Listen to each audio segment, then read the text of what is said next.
تیجے کا کھانا جو ہے، سوئم کا کھانا بھی جسے کہتے ہیں، فاتحہ نیاز بھی کہتے ہیں، لیکن فاتحہ نیاز تو بڑا وسیع لفظ ہو جاتا ہے۔ تیجا جو ہے وہ تو میت کے تیسرے دن یا دوسرے دن عام طور پہ کیا جاتا ہے۔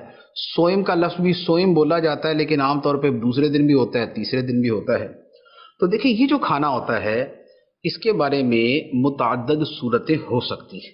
ایک تو یہ ہے کہ یہ محض ایصال ثواب کے لیے ہو، ایصال ثواب کے لیے کھانا پکایا اور وہ لوگوں میں تقسیم کر دیا، لوگوں کو دے دیا، تو ایصال ثواب کے لیے ہے تو پھر اس میں ایسا کوئی حرج نہیں ہے۔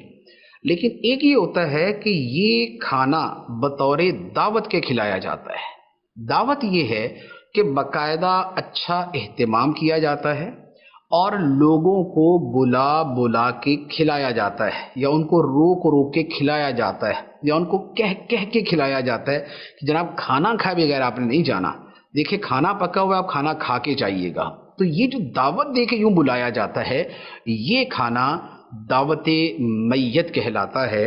اور شرعی اعتبار سے اس کا حکم یہ ہے کہ جو فقیر شرعی ہے، جو غریب آدمی ہے، فقیر شرعی ہے، اسے تو یہ کھانا جائز ہے، لیکن جو غنی ہے اس کے لیے یہ کھانا ناجائز ہے، گناہ ہے۔